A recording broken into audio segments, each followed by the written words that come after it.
Welcome to this news edition. The ratification session of the first appointed police statement was still deadlocked at the lower house on the afternoon of September 3rd. Only two opposition deputies ransacked the chamber early on Tuesday. Seats and offices were broken. The chair of the Speaker of the House of Representatives was sprayed with oil by Deputy Joseph Manès Louis of Cabaret.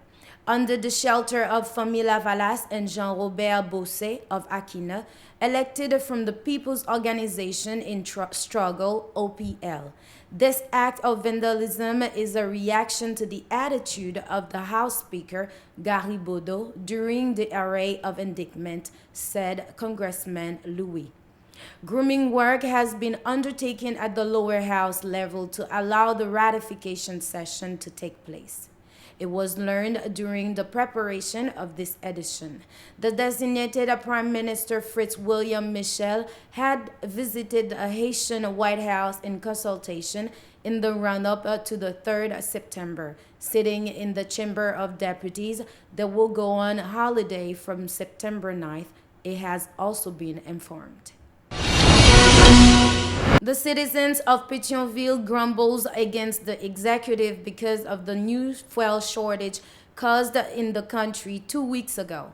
The situation exacerbates the global crisis, lament these citizens, who criticize the government authorities for not taking any measures to prevent the country from the fourth fuel shortage of the year.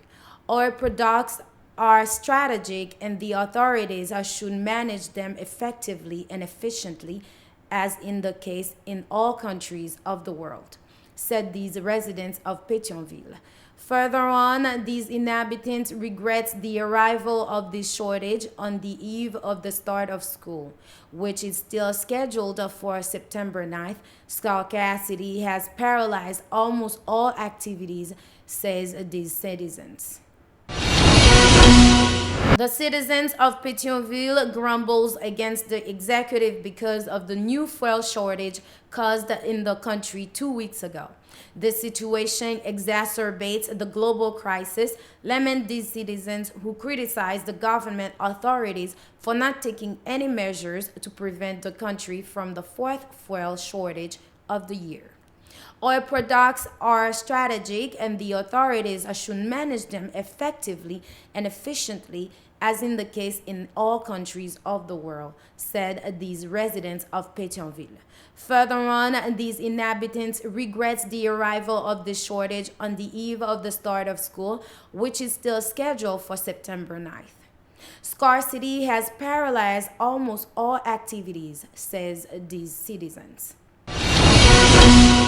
The Association of Petroleum Product Professionals, APPE, said it had warned government authorities of the country's fuel scarcity. The structure stresses that the state subsidizes petroleum products and does not levy taxes on imports of these products.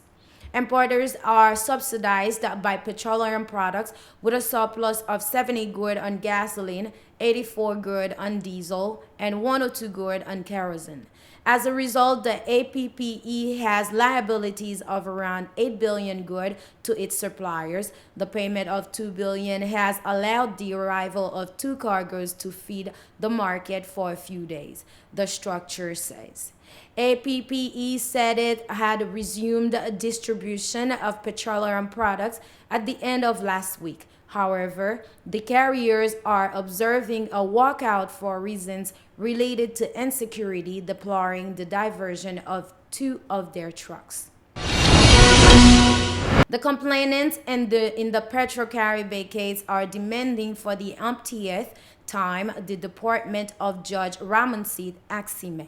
Accompanied by their lawyers, they filed a request for a recusal at the registry of the courthouse in Port-au-Prince on Monday. These citizens blame the magistrate for his partiality in dealing with this case.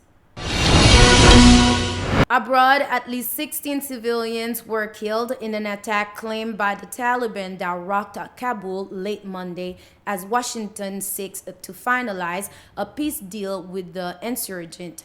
The explosion, which was followed by gunfire and an explosion at a gas station, occurred near the sprawling Green Village complex, which is home to aid agencies and international organizations.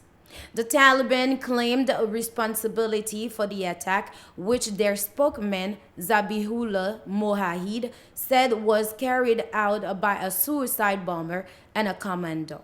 This is their third major action in a matter of days. Downgraded to a Category 2, Hurricane Dorian is now heading to Florida. The phenomenon, which hit several islands in the Bahamas when it was a Category 5, is now heading towards the United States with less force. Hurricane Dorian has been downgraded to a Category 2 according to the latest bulletin from the U.S. National Hurricane Center, NHC. On Tuesday, it was heading very slow towards the southeastern coast of the United States after devastating several islands in the Bahamas. Ranked in Category 5 when it hit the Caribbean archipelago, Dorian weakened with winds of maximum speeds of 175 kilometers per hour. It was moving towards Florida at a very reduced speed of 4 kilometers per hour. In the Bahamas, thousands of people who have lost everything remain threatened by floods of historic proportions. By Tuesday morning, the Abacos and Grand Bahama Islands were still largely cut off from the world. That's all the news for now. Thank you for watching. And if you would like to rewatch this news edition, you may do so at Twitter, YouTube, Instagram, Facebook, and radiotelepasific.com. You may also watch it on Kimbo Channel 384 for the Nassau, Bahamas Island. And from all of us at Info Pacific, have a good night.